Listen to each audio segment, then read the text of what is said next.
Welcome back to the Serving My Master podcast. As we discussed in yesterday's episode, in this season we will try to go through some of the mitzvahs, some of the commandments that were given to us in the Torah as a guide for us how to lead our lives, and try to see both how they guide us in the technical level and also how they can lead us through to try to see everything in this world and therefore everything in our day through the lens of service. Of course, in order to do this, we need to understand a little bit deeper what it means to actually learn these ideas. Or in other words, what does it mean and why do we learn the Torah? Do we learn this guide? And I think that we can look at this in three ways. The first one, and the obvious one, is it's simple. I need to know what to do. I need to know when I wake up in the morning, what is my service? What am I supposed to do as a servant? How do I wake up? What do I do next? And so forth. The second one is also quite obvious. There is actually an obligation. We have an obligation to learn. We have an obligation to take this gift, this manual, this guide, the Torah that was given to us on Mount Sinai, and to learn it.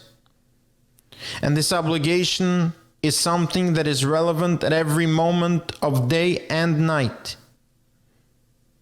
And the third one, the Torah was actually given to us in a way and in a language and expanded on Torah Shebiksav, Torah Shebal Peh, and specifically Torah Shebal Peh, in a language and in a manner that actually makes us and gives us the ability to think clearly. Because you see, obviously, if a person understands that we're here to become the ultimate servant and we're here to serve the master of the world, it is quite obvious that it is upon us to actually have a clear mind and understanding of how to lead our lives.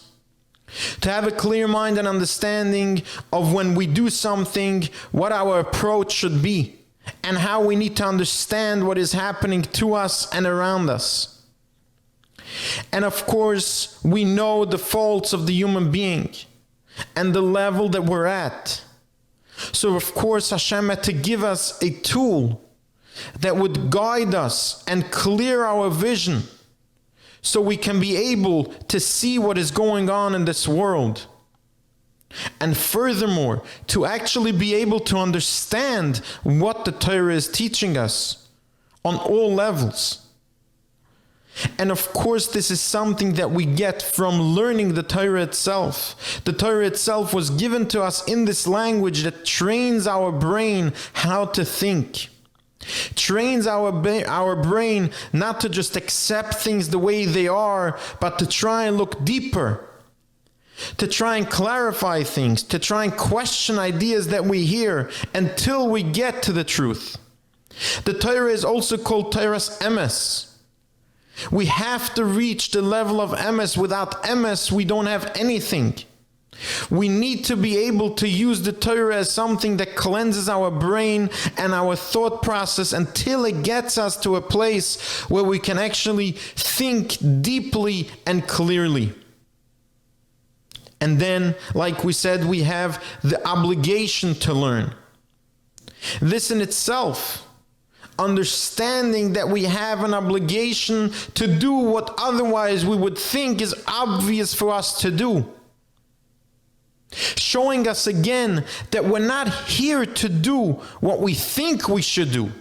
We're not even here to do what is obvious to do. We're here to do what we are told to do. So therefore, even though the Torah is here to teach us what to do on a technical level, even though the Torah is here to train our brain on how to think and how to observe and how to understand things, that is still not the ultimate reason why we learn the Torah. We learn the Torah because we are obligated to do so. And when we do so, we fulfill our service. You see, and this is something that will happen again and again in our conversations. Everything that is shown to us through the Torah and through the universe is here to show us that the only reason we're here is service. Not just that the ultimate goal in life is to become a servant, but actually that every move, that every word that we utter, that every breath that we take in, every action that we take is here in order to be of service to the master of the world.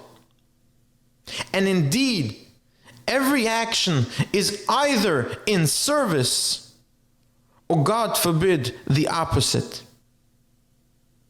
And that is something that we learn in the Torah. That is something that the Torah teaches us, and indeed why the Torah has so many commandments, so many obligations, in all manners and all matters, and every type of situation a person finds themselves. Whether it's a simcha, Rahman al-Islam, the opposite. Whether it's a day of happiness, or Rahman al-Islam, a day of mourning. In every given moment, there are detailed commandments on how a person needs to behave. Because of course, the Torah's ultimate goal is to show us that we're here, and we need to remember that we're here to be servants, to be of service. And indeed, it is here to show us how to be the ultimate servant and how to become the ultimate servant. When a person understands that that's what the Torah is all about, a person understands that the Torah is here to give us those answers. One does not look at the Torah anymore as a restrictive book, or as something that restricts me or holds me back in any way, but rather as the salvation that gives us the answers to everything in life. And indeed, the answers to everything is found in the Torah. Everything in this world is here to prove that one message. We're here to serve the master of the world. And when we open the Torah, there is only one question that we need to ask. How can I be of service? What can I do next that will reach me to a higher level of service? What goals can I make so that I could become the ultimate servant? And when a person looks at the Torah in this lens, when a person sees the commandments, the mitzvahs essa and the mitzvahs lois essa, the commandments that were given in the Torah, with that lens as the ultimate guide of how to guide me from being a shallow human being that's trying to enslave himself in some shallow, meaningless way. And the Torah is here to save me from that and turn me into the ultimate servant of the master of the world. That's when we start having an appreciation for the Torah. But like we said before, even that is not why we learn. We learn because we're obligated to do so. Thank you for joining me today. I hope and look forward to continuing this discussion with you. If you have any questions or feedback or arguments, feel free to send them in to the link attached. Thank you and have a wonderful day.